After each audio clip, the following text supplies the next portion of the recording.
ബാലുചേട്ടൻ invest ചെയ്ത ഓരോ പണത്തിനും ബാലുചേട്ടന്റെ കണക്കിൽ ഒരു ടൈറ്റിലുണ്ട്. അപ്പം മെഷീൻ മേക്കിംഗ് ഒരു സംരംഭത്തിന് വേണ്ടി, സിനിമാ പ്രൊഡക്ഷന് വേണ്ടി, പിന്നെ കഞ്ഞിക്കട ഒരു റെസ്റ്റോറന്റ് തുടങ്ങാനുള്ള പ്ലാനിന് വേണ്ടി, ബാലലീല പ്രൊഡക്ഷൻസിന് വേണ്ടി, അവരുടെ തന്നെ. ഇത്രേ ഉള്ളൂ എനിക്ക് ചോദിക്കാൻ. എവിടുന്ന് വന്നു ഇത്രയും പൈസ? എന്തോ ഒരു പ്രൊഡക്ഷൻ കമ്പനി, ഒരു എന്താ കഞ്ഞിക്കട, പിന്നെ വിഷ്ണുവിന്റെ കൂടെ നേരത്തെ പറഞ്ഞിരുന്നു വിഷ്ണുവിന്റെ ഏതോ ഒരു സ്ഥാപനത്തിൽ മാത്രം, പിന്നെ പറയുന്നു വിഷ്ണുവിന്റെ ഒന്നിലധികം സ്ഥാപനത്തിലൊക്കെ ബാലുചേട്ടൻ ഇൻവെസ്റ്റ്.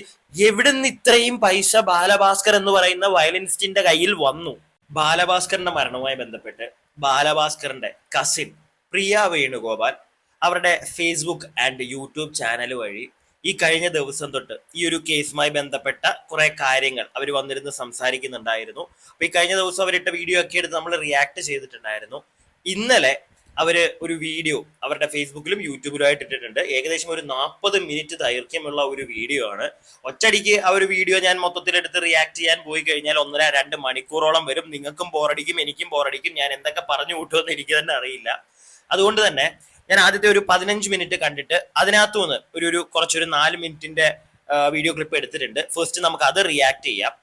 എന്നിട്ട് 40 മിനിറ്റ് ഉണ്ടെന്ന് പറഞ്ഞല്ലോ, ഞാൻ 40 മിനിറ്റും കണ്ടു. ഈ ആദ്യത്തെ 15 മിനിറ്റിലെ കുറച്ച് കാര്യങ്ങൾ നമുക്ക് സംസാരിച്ചിട്ട് പോകാം. അത് കഴിഞ്ഞിട്ടും ഒരുപാട് കാര്യങ്ങൾ അവർ പറയുന്നുണ്ട്. ഞാൻ ആദ്യമേ തന്നെ ഒരു കാര്യം നിങ്ങളോട് പറയാം.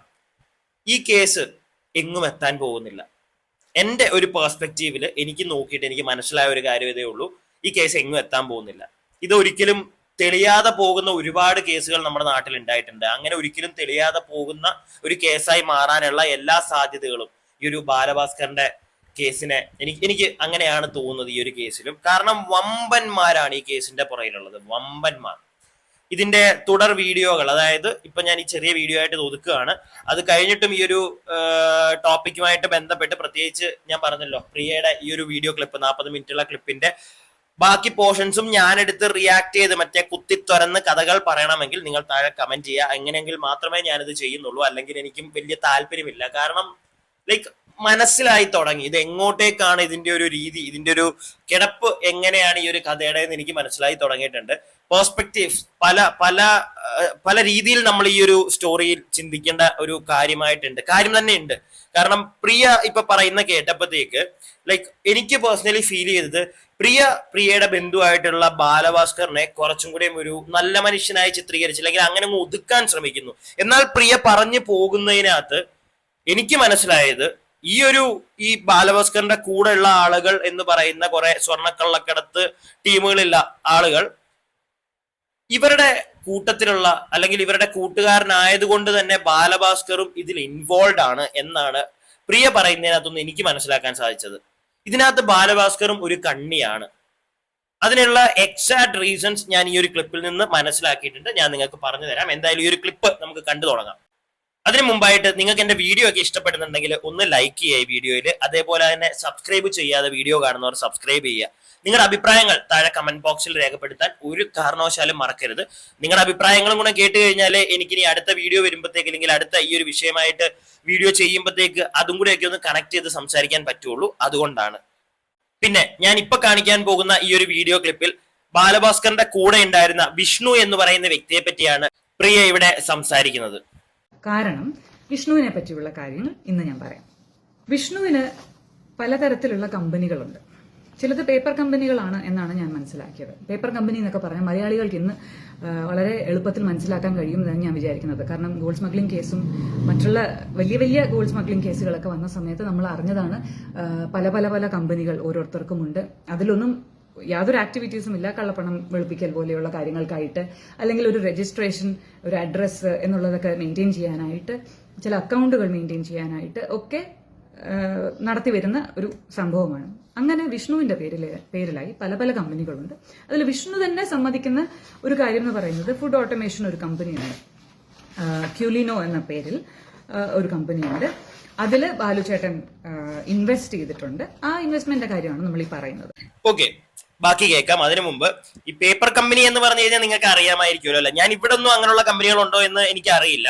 പക്ഷെ ഞാൻ കേട്ടിട്ടുണ്ട് ദുബായിലൊക്കെ ഇങ്ങനെയുള്ള ചില ടീമുകളൊക്കെ പുറത്തുനിന്ന് വന്നിട്ട് ഇവരിങ്ങനെ ചുമ്മാ ഒരു കാര്യമില്ല കമ്പനി എന്ന് പറഞ്ഞ് ചുമ്മാ രജിസ്ട്രേഷൻ ഒക്കെ കൊടുത്തൊരു സാധനം കൊണ്ട് തുടങ്ങിയിടും. എന്നിട്ട് കുറച്ച് കഴിയുമ്പോൾ ഇത് പൂട്ടും, കുറച്ച് കഴിയുമ്പോൾ ഇവർ നിർത്തും. പിന്നെ അത് എന്തിനാ തുടങ്ങുന്നതെന്ന് ചോദിച്ചു കഴിഞ്ഞാൽ കള്ളപ്പണം, അതങ്ങ് വെളുപ്പിക്കാൻ, അത്രേ ഉള്ളൂ. പ്രോപ്പറായിട്ട് പറയുകയാണെങ്കിൽ അത്രേ ഉള്ളൂ. ഇവിടെ ഈ ബാലഭാസ്കറിന്റെ കൂടെ ഉണ്ടായിരുന്ന വിഷ്ണു എന്ന് പറയുന്ന ആൾക്കും നമ്മുടെ നാട്ടിൽ തന്നെ ഇങ്ങനെയുള്ള പല കമ്പനികൾ ഉണ്ടായിരുന്നു. അതിലൊരു കമ്പനിയിൽ ബാലഭാസ്കർ എന്ന് പറയുന്ന വ്യക്തി ഇൻവെസ്റ്റും ചെയ്തിട്ടുണ്ട്. അത് പ്രിയ തന്നെ ഇവിടെ പറയുന്നുണ്ട്, ബാലഭാസ്കർ ഇൻവെസ്റ്റ് ചെയ്തിട്ടുണ്ട്. ബാലഭാസ്കർ ഇങ്ങനെയുള്ള പുള്ളിയുടെ സുഹൃത്തിന്റെ ഒരു കമ്പനിയിൽ ഇൻവെസ്റ്റ് ചെയ്യണമെങ്കിൽ ബാലഭാസ്കറിന് അറിയാതിരിക്കുമോ ഇവൻ ഈ ഒരു പരിപാടിക്ക് വേണ്ടി തുടങ്ങിയ ഒരു സ്ഥാപനമാണിത് എന്ന് അറിഞ്ഞുകൊണ്ടായിരിക്കില്ലേ ഈ ഒരു പൈസ ഇൻവെസ്റ്റ് ചെയ്യുന്നത്? അല്ലാതെ ഒരു ഏക്കും മാക്കും അറിയാതെ കൂട്ടുകാരനാന്ന് പറഞ്ഞ് ചെന്ന ഉടനെ അവന്റെ പേരിൽ അല്ലെങ്കിൽ അവന്റെ കമ്പനിയിലേക്ക് അങ്ങ് ഇൻവെസ്റ്റ് ചെയ്യാൻ പോവാണോ? അത്രയ്ക്കും പൊട്ടനാണോ ബാലഭാസ്കർ? അല്ല, അങ്ങനെ അത്രയും പൊട്ടനായിട്ടുള്ള മനുഷ്യന്മാരുണ്ടോ നമ്മുടെ നാട്ടിൽ? എനിക്കറിയാൻ പാടില്ല. പിന്നെ ഈ ഇൻവെസ്റ്റ് ചെയ്തു എന്നൊക്കെ പ്രിയ പറയുന്നുണ്ട്. ഈ ഇൻവെസ്റ്റ് ചെയ്യാനുള്ള പൈസ എവിടുന്ന് കിട്ടി ബാലഭാസ്കറിന്? ഒരു സാധാരണക്കാരനായിട്ടുള്ള ഒരു വ്യക്തിയാണ് ബാലഭാസ്കർ, അല്ലേ? എന്റെ അറിവിൽ അങ്ങനെയാണ്. കാരണം ഒരുപാട് പാരമ്പര്യമായിട്ടുള്ള സ്വത്തുക്കളൊന്നും ഉള്ള ഒരു വ്യക്തി അല്ല ബാലഭാസ്കർ. പുള്ളിയുടെ അച്ഛനും അമ്മയും ഗവൺമെന്റ് ഉദ്യോഗസ്ഥർ എന്തോ ആയിരുന്നു. പുള്ളി 21 വയസ്സിൽ കല്യാണം കഴിച്ചു. ഒരു വയലിനിസ്റ്റ് ആണ്. ഒരു വയലിനിസ്റ്റ് എന്ന് പറയുമ്പോഴത്തേക്ക് ഒരു സ്റ്റേജ് ഷോ ചെയ്യുമ്പോൾ എന്തോരം പൈസ കിട്ടും പുള്ളിക്ക്? എന്തോരം കിട്ടും? നിങ്ങളൊന്ന് ആലോചിച്ച് നോക്കൂ. ഈ എല്ലാ മാസവും അല്ലെങ്കിൽ ഒരു മാസത്തിൽ ഒരു 10 ദിവസവും ബാലഭാസ്കറിന് എല്ലാ വർഷത്തിലും എല്ലാ മാസവും ഒരു 10 ദിവസമെങ്കിലും പുള്ളിക്ക് ഇതുപോലെ സ്റ്റേജ് പ്രോഗ്രാംസ് ഉണ്ടായിരുന്നോ? എനിക്ക് എവിടേക്കോ അതിനകത്ത് ചില പിഴവുകൾ ഉണ്ട്. ആ പൈസയുടെ കാര്യം നമുക്ക് വഴിയെ ബാക്കിയും കൂടെ കാണാം, എന്നിട്ട് ഞാൻ സംസാരിക്കാം. ഇതൊക്കെ നേരത്തെ അറിയുന്ന കാര്യമാണ്. ഇവരെല്ലാവരും പരസ്പരം അതിന്റെ കാര്യത്തിൽ സഹകരിച്ചിരുന്നവരാണെങ്കിലും ഇപ്രാവശ്യത്തെ മൊഴിയിൽ ലക്ഷ്മി പറയുന്നത് വിഷ്ണുവിന്റെ കമ്പനിയിൽ ഇൻവെസ്റ്റ് ചെയ്തതിന് ശേഷമാണ് ലക്ഷ്മി അത് അറിഞ്ഞതെന്നാണ്. എന്ന് മാത്രമല്ല, ബാലുവും വിഷ്ണുവും തമ്മിൽ വേറെ ഡീലിങ്സ് ഉണ്ടോ എന്നുള്ളത് എനിക്കറിയില്ല എന്നും പറയുന്നുണ്ട്. ബാലുചേട്ടന്റെ കൂട്ടുകാരെല്ലാവരും ആദ്യം മുതലേ എല്ലാ ഡിബേറ്റുകളും, നിങ്ങൾ 2019 ഡിബേറ്റുകൾ വന്നു തുടങ്ങിയ സമയം മുതലേ നിങ്ങൾക്കറിയാം, വിഷ്ണു വിശ്വസിക്കാൻ കൊള്ളാവുന്ന ആളല്ല എന്ന് പറയുന്നുണ്ട്. ബാലുചേട്ടന്റെ പഴയ സ്റ്റാഫ് പലരും വിഷ്ണുവിനെ ഏതെങ്കിലുമൊക്കെ കാര്യത്തിൽ, പ്രത്യേകിച്ചും സാമ്പത്തിക തിരിമറിയുടെ കാര്യത്തിൽ ബാലുചേട്ടനുമായി വഴക്കുണ്ടായി, ബാലുചേട്ടൻ ഇറക്കി വിടുന്ന ഒരു സാഹചര്യം വന്നു കഴിഞ്ഞാൽ ഉള്ളിലുള്ളവർ തന്നെയാണ് പലപ്പോഴും കറങ്ങിത്തിരിഞ്ഞ് വിഷ്ണുവിനെ തിരിച്ചു കൊണ്ടുവന്നിരുന്നത്. ഇതൊക്കെ പഴയ സ്റ്റാഫ് പറഞ്ഞ കാര്യങ്ങളാണ്, ഞങ്ങളോട് പറഞ്ഞതാണ്. ഇവരൊക്കെ പൊതുവേദിയിൽ എത്രത്തോളം പറഞ്ഞു, അല്ലെങ്കിൽ CBIയോടോ അല്ലെങ്കിൽ ക്രൈംബ്രാഞ്ചിനോടോ ഒക്കെ ഇത്തരത്തിലുള്ള സ്റ്റേറ്റ്മെന്റ് കൊടുക്കാൻ തയ്യാറായിരുന്നു എന്നുള്ളതൊന്നും എനിക്കറിയില്ല. ഞങ്ങൾ ഇതെല്ലാം സൂചിപ്പിച്ചിട്ടുണ്ടായിരുന്നു എല്ലാ ഇൻവെസ്റ്റിഗേറ്റീവ് ഏജൻസീസിനോടും. എത്രത്തോളം അതിലേക്ക് കടന്നിട്ടുണ്ടെന്നുള്ളത് സംശയകരമാണ്. അപ്പോൾ പറഞ്ഞു വരുന്നത്, വിഷ്ണുവിന് ഇങ്ങനെയുള്ള ഒരുപാട് കമ്പനീസ് ഉണ്ട്. ആ കമ്പനികളിലൊക്കെ ഇൻവെസ്റ്റ്മെന്റ് എന്നുള്ള രീതിയിൽ ബാലഭാസ്കറിന്റെ പൈസ പോയിട്ടുണ്ട്. അപ്പോൾ ബാലുചേട്ടൻ വളരെ നിഷ്കളങ്കനാണോ മണ്ടനാണോ ഇതെല്ലാം വിശ്വസിക്കാൻ? ഞാൻ ഫാമിലിയുടെ സൈഡിൽ നിന്ന് അങ്ങനെയാണ് അവതരിപ്പിച്ചുകൊണ്ടിരിക്കുന്നത്. അത് ശരിയല്ല എന്ന് പറയുന്ന കുറെ പേരുണ്ട്. അവരോട് പറയാണ്, ബാലുചേട്ടൻ ഇൻവെസ്റ്റ് ചെയ്ത ഓരോ പണത്തിനും ബാലുചേട്ടന്റെ കണക്കിൽ ഒരു ടൈറ്റിലുണ്ട്. അപ്പം മെഷീൻ മേക്കിംഗ് ഒരു സംരംഭത്തിന് വേണ്ടി, സിനിമാ പ്രൊഡക്ഷന് വേണ്ടി, പിന്നെ കഞ്ഞിക്കട ഒരു റെസ്റ്റോറന്റ് തുടങ്ങാനുള്ള പ്ലാനിന് വേണ്ടി, ബാലലീല പ്രൊഡക്ഷൻസിന് വേണ്ടി, അവരുടെ തന്നെ അതൊരു വിഷ്ണുവും അതിൽ ഇൻവോൾവ് ആയിരുന്നു എന്നാണ് ആദ്യഘട്ടത്തിലൊക്കെ അറിഞ്ഞിരുന്നത്. പിന്നീട് ആ പേരുകളൊന്നും കേട്ടില്ല. ബാലുചേട്ടനും ലക്ഷ്മിയും അതിൽ പാർട്ട്നേഴ്സായിട്ടാണ് ഈ ബാലലീല പ്രൊഡക്ഷൻസ് ഉണ്ടായിരുന്നത്. അപ്പോൾ ഈ കാര്യത്തിലൊക്കെ ബാലുചേട്ടൻ ഓരോന്ന് പറയുന്നതും, അതായത് ഇൻവെസ്റ്റ്മെന്റ് എന്നുള്ള രീതിയിലോ അല്ലെങ്കിൽ ഒരു പണം അധികമാക്കാൻ വേണ്ടിയിട്ട്, ഇരട്ടിപ്പിക്കാൻ വേണ്ടിയിട്ടുള്ള നടപടികൾക്ക് ബാലുചേട്ടൻ ശ്രമിച്ചിരുന്നതും ഒക്കെ ഈ രീതിയിൽ ഇൻവെസ്റ്റ്മെന്റ് ആയിട്ട് തന്നെയാണ്, ഒരു നിഷ്കളങ്കമായ രീതിയിൽ തന്നെയാണെന്ന് ഞങ്ങൾ സംശയിക്കുന്നതിനുള്ള ഒരു കാരണം അതാണ്. ബാലുചേട്ടൻ എല്ലാത്തിനെക്കുറിച്ചും ബാലുചേട്ടന്റെ അച്ഛനോട് പറഞ്ഞിട്ടുണ്ട്, ഈ വക ഇൻവെസ്റ്റ്മെന്റുകളെ കുറിച്ച്. ബാലുചേട്ടൻ അച്ഛനോട് ഈ വക ഇൻവെസ്റ്റ്മെന്റുകളെ പറ്റി പറഞ്ഞിട്ടുണ്ട് എന്ന് ചേച്ചി പറയുന്നതിനോട് ഓക്കെ, അച്ഛനാണ് ചിലപ്പോൾ പറഞ്ഞിട്ടുണ്ടായിരിക്കും. പക്ഷെ ഈ ഇൻവെസ്റ്റ് ചെയ്യുന്ന പണം അത് എവിടുന്നാണ് എന്നുള്ളത് ബാലുചേട്ടൻ അച്ഛനോട് പറഞ്ഞിട്ടുണ്ടോ പ്രിയ ചേച്ചി? ഇല്ലെങ്കിൽ ബാലുചേട്ടന്റെ അച്ഛൻ അത് ബാലുചേട്ടനോട് ചോദിച്ചിട്ടുണ്ടോ? എടാ മോനെ, ഒരു കേവലം വയലിനിസ്റ്റ് ആണ് നീ, ഇത്രയും ഷോസ് നിനക്കുണ്ടോ? അല്ലെങ്കിൽ ഇത്രയും ഷോസ് ഉണ്ടെങ്കിൽ പോലും അതിനകത്തുനിന്നൊക്കെ ഇത്രയും പൈസ നിനക്ക് കിട്ടുമോ ഈ പല പല സ്ഥലത്ത് പല പല ബിസിനസ്സിൽ ഒക്കെ ഇൻവെസ്റ്റ് ചെയ്യാൻ എന്നുള്ളൊരു ചോദ്യം എപ്പോഴെങ്കിലും ബാലുവിന്റെ അച്ഛൻ ബാലുവിനോട് ചോദിച്ചിട്ടുണ്ടോ? ഇതും കൂടെ പ്രിയ ഒന്ന് പറഞ്ഞാൽ കൊള്ളാമായിരുന്നു. ഇത്രേ ഉള്ളൂ എനിക്ക് ചോദിക്കാൻ. എവിടുന്ന് വന്നു ഇത്രയും പൈസ? എന്തോ ഒരു പ്രൊഡക്ഷൻ കമ്പനി, കഞ്ഞിക്കട, പിന്നെ വിഷ്ണുവിന്റെ കൂടെ നേരത്തെ പറഞ്ഞിരുന്നു വിഷ്ണുവിന്റെ ഏതൊരു സ്ഥാപനത്തിൽ മാത്രം, പിന്നെ പറയുന്നു വിഷ്ണുവിന്റെ ഒന്നിലധികം സ്ഥാപനത്തിലൊക്കെ ബാലുചേട്ടൻ ഇൻവെസ്റ്റ്. എവിടെ നിന്ന് ഇത്രയും പൈസ ബാലഭാസ്കർ എന്ന് പറയുന്ന വയലിനിസ്റ്റിന്റെ കയ്യിൽ വന്നു? അത്രേ ഞങ്ങൾക്ക് അറിയേണ്ടതുള്ളൂ. എവിടുന്ന് വന്നു ഇത്രയും പൈസ? എന്തുകൊണ്ട് പ്രിയ അത് മാത്രം ആ പോയിന്റ് പറയൂ. എവിടുന്ന് വന്നു ഇത്രയും പൈസ? ഇത്ര ഇൻവെസ്റ്റ് ചെയ്യണമെങ്കിൽ അത് 2018-19 കാലഘട്ടത്തിൽ നിങ്ങളൊന്ന് ആലോചിച്ച് നോക്കണം. ഇന്ന് ചിലപ്പോൾ ഒരു സ്റ്റേജ് പ്രോഗ്രാമിന് പോയാൽ ഒരു വയലിനിസ്റ്റിന് ചിലപ്പോൾ 3-4 ലക്ഷം രൂപ, എനിക്ക് അറിയില്ല, ഞാൻ എന്റെ ഒരു ഐഡിയ വെച്ചിട്ട് ബേസിക്കായിട്ട് ഞാനങ്ങ് പറയുന്നുള്ളൂ. ചിലപ്പോൾ അത്രയൊക്കെ കിട്ടുമോ, അങ്ങനെ അറ്റം പോയാൽ അത്രയും കിട്ടുമെന്ന് വിചാരിക്കുക. പക്ഷെ അന്നും ഇത്രയും കിട്ടുമായിരുന്നോ? ഇല്ല, എനിക്ക് തോന്നുന്നില്ല. പിന്നെ എപ്പോഴും അങ്ങ് പ്രോഗ്രാം ആണോ ഈ ബാലഭാസ്കറിന്? എനിക്ക് അറിഞ്ഞൂടാ. ആ പ്രോഗ്രാം, ഈ സ്റ്റേജ് പ്രോഗ്രാംസ്, അതല്ലാതെ വേറെ എന്തെങ്കിലും പരിപാടി ഉണ്ടായിരുന്നു ഈ പുള്ളിക്ക്? വേറെ ഉണ്ടായിരുന്ന പരിപാടി എന്ന് പറയുമ്പോൾ ഇപ്പൊ ഈ കുത്തിപ്പൊങ്ങി വരുന്ന കേസുകളാണ്. കൂടെ ഉണ്ടായിരുന്നവര് മൊത്തം ഗോൾഡ് സ്മഗ്ലേഴ്സ്. ബാലഭാസ്കർ മാത്രം എന്താ അത്രയും നല്ല മരിച്ച് തലയ്ക്ക് മേളിൽ നിൽക്കുന്ന ഒരു വ്യക്തിയാണ്. ഈ ഒരു അവസ്ഥ ആയതുകൊണ്ട് മാത്രമാണ് ഞാൻ ചോദ്യം ചെയ്യുന്നത്. നിങ്ങൾക്ക് ആർക്കെങ്കിലും ഇഷ്ടപ്പെട്ടില്ലെങ്കിൽ ക്ഷമിക്കുക. പക്ഷെ എങ്കിൽ പോലും എവിടുന്ന് ഇത്രയും പണം ഇത്രയും കാര്യങ്ങളിൽ ഇൻവെസ്റ്റ് ചെയ്യാൻ? കൂടെ നിന്നവരെല്ലാം, ഞാൻ പറഞ്ഞു വന്ന ഇതായിരുന്നു, കൂടെ നിന്നവരെല്ലാം ഇങ്ങനെയുള്ള ആളാവുമ്പോഴത്തേക്ക് അദ്ദേഹവും അങ്ങനെ തന്നെ ആയിക്കൂടെ? ആണ് എന്ന് ഞാൻ പറയുന്നില്ല, ആയിക്കൂടെ. നിങ്ങൾ വന്നിട്ട് അദ്ദേഹം നിഷ്കളങ്കനാണ്, അദ്ദേഹത്തിന് ഓരോ കാര്യത്തിനും കറക്റ്റ് ആയിട്ട് എങ്ങനെ വെച്ചിട്ടുണ്ട്, മറ്റേത് വെച്ചിട്ടുണ്ടെന്നൊക്കെ പറഞ്ഞു കഴിഞ്ഞാൽ പൊട്ടന്മാരാണോ ഈ കേൾക്കുന്നവരെല്ലാം? ഇത്രേ ഉള്ളു ചോദ്യം. എവിടുന്ന് വന്നു ഈ പണമെല്ലാം? മേലിൽ നിന്ന് മറ്റേ പൊട്ടി വീണോ? അല്ലെങ്കിൽ പ്രോഗ്രാം മാത്രം ചെയ്ത് പുള്ളി ഇത്ര ഉണ്ടാക്കിയെന്ന് പറഞ്ഞു കഴിഞ്ഞാൽ ഇച്ചിരി ബുദ്ധിമുട്ടാണ് ചേച്ചി, ഇച്ചിരി ബുദ്ധിമുട്ടാണ് അങ്ങോട്ട് വെള്ളം തൊടാതെ വിഴുങ്ങാൻ. ബാക്കി പക്ഷേ ഈ വിഷ്ണുവിന്റെ കൂട്ടാളികളെ ഒന്ന് നോക്കുകയാണെങ്കിൽ, നേരത്തെ മെൻഷൻ വന്നിട്ടുള്ള ആകാശ് ആജി വിഷ്ണുവിന്റെ കസിൻ കൂടിയാണ്, ജിത്തു. ഈ ജിത്തു എന്ന് പറയുന്ന ആള് മിഡിൽ മാൻ ആണ്. ഗോൾഡ് സ്മഗ്ലിംഗ് ദുബായ് ബേസ്ഡ് ആയിട്ട് അറേഞ്ച് ചെയ്യുന്ന ആളാണെന്നുള്ളത് ഗോൾഡ് സ്മഗ്ലേഴ്സിന്റെ തന്നെ അല്ലെങ്കിൽ കാരിയേഴ്സിന്റെ തന്നെ മൊഴിയിലുള്ളതാണ്.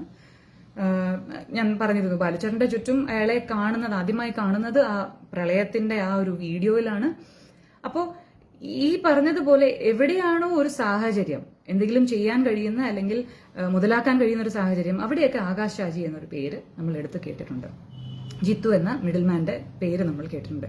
അപ്പോഴും അത് വിഷ്ണു വഴിയുള്ള ഒരു ബന്ധം എന്നുള്ള രീതിയിലും ബാലുചേട്ടൻ അത് പൊതു ഇടത്തിൽ തന്നെ അവതരിപ്പിക്കുകയും ചെയ്യുന്നുണ്ട്. ഇതെല്ലാം കള്ളന്മാരാണെന്നുണ്ടെങ്കിൽ ഞാൻ ഇന്നലെ പറഞ്ഞതുപോലെ ബാലുചേട്ടൻ ഇതിനെ ഒരു പരിവാരമായിട്ട് ഒരു ഘോഷയാത്ര പോലെ ഇവരെയൊക്കെ പരിചയപ്പെടുത്തി നാട്ടുകാർക്ക് മുന്നിൽ അവതരിപ്പിക്കില്ല. എനിക്കും ഈ ഒരു കേസിൽ സംശയം തോന്നിയ ഒരു കാര്യമാണിത്. കാരണം കൂടെ ഉള്ളവരെല്ലാം ഇങ്ങനെ ഗോഡ് സ്മഗ്ലേഴ്സ് ആയിട്ടുള്ള ടീമുകളെ ബാലു പുള്ളിയുടെ സ്വന്തം ഫാമിലിയൊക്കെ അങ്ങനെ ഇൻട്രൊഡ്യൂസ് ചെയ്ത് കൊടുക്കുമോ എന്നുള്ളൊരു സംശയം. ഞാൻ നേരത്തെ എന്റെ വീഡിയോ സ്ഥിരം ഇപ്പൊ കാണുന്നവരാണെങ്കിൽ മനസ്സിലായി കാണും, ഞാനത് ഓൾറെഡി പറഞ്ഞിട്ടുള്ള ഒരു കാര്യമാണ്. അവിടെ എനിക്കൊരു സംശയം തോന്നിയിട്ടുണ്ടായിരുന്നു. പക്ഷേ വേറൊരു പേഴ്സ്പെക്റ്റീവ് നിങ്ങളൊന്ന് ചിന്തിച്ചു നോക്കിയേ. അതായത് വേറെ ഓപ്ഷൻ ഇല്ല എങ്കിൽ ബാലഭാസ്കറിന് അവരെല്ലാരും ഡയറക്റ്റ് ഇങ്ങോട്ട് വന്ന് ബാലഭാസ്കറിനോട് ഫാമിലി ഇൻട്രൊഡ്യൂസ് ചെയ്യണം, ഞങ്ങളും അവിടെ ഉണ്ട്, നീ എന്താണ് ചെയ്യുന്നത് ഞങ്ങൾക്ക് അറിയണം എന്നുള്ള ഒരു ആംഗിളിൽ വന്ന് സംസാരിച്ച് ഈ ഫാമിലി ആയിട്ട് അറ്റാച്ച്ഡ് ആയതാണെങ്കിലോ, അതും കൂടെ നമ്മളൊന്ന് ആലോചിച്ച് നോക്കണം. ഞാൻ ഇരുന്ന് ആലോചിച്ചപ്പോഴാണ് ഞാൻ ഇങ്ങനെ ഒരു പെർസ്പെക്റ്റീവ് കൂടെ ഒന്ന് ചിന്തിച്ചു നോക്കിയത്. ഇല്ലെങ്കിൽ നിങ്ങളൊന്ന് ആലോചിക്കൂ, എല്ലാവന്മാരും ആ കാർ ഓടിച്ചവൻ ഉൾപ്പെടെ ഈ ഒരു കേസിലുള്ള ആള്. അപ്പൊ പിന്നെ എങ്ങനെ ബാലഭാസ്കർ, പിന്നെ ഇപ്പൊ പ്രിയ വാ തുറക്കാത്തതിന്റെ പേരിൽ ഒരുപാട് ആളുകൾ ആ പെൺകുട്ടിയായിട്ട് വട്ടം കീറുന്നുണ്ട്. എനിക്ക് അതിനകത്ത് വേറൊരു കഥ എന്റെ മനസ്സിൽ ഇന്നലെ തോന്നി. ആൻഡ് അത് ഓപ്പൺ ആയിട്ട് എനിക്ക് ഇവിടെ സംസാരിക്കാൻ ഒരു മടിയുണ്ട്. ഞാനത് പിന്നെ എപ്പോഴെങ്കിലും ഞാൻ ആ ഒരു പെർസ്പെക്റ്റീവ് ഞാൻ പറയാം. എനിക്ക് ആ ഒരു സംശയം, അത് ആരും ഇവിടെ പറഞ്ഞ് ഞാൻ കേട്ടിട്ടില്ല, ആ ഒരു സംശയം കൂടി എനിക്കിപ്പോ വരാൻ തുടങ്ങി ഈ ഒരു വിഷയത്തിൽ.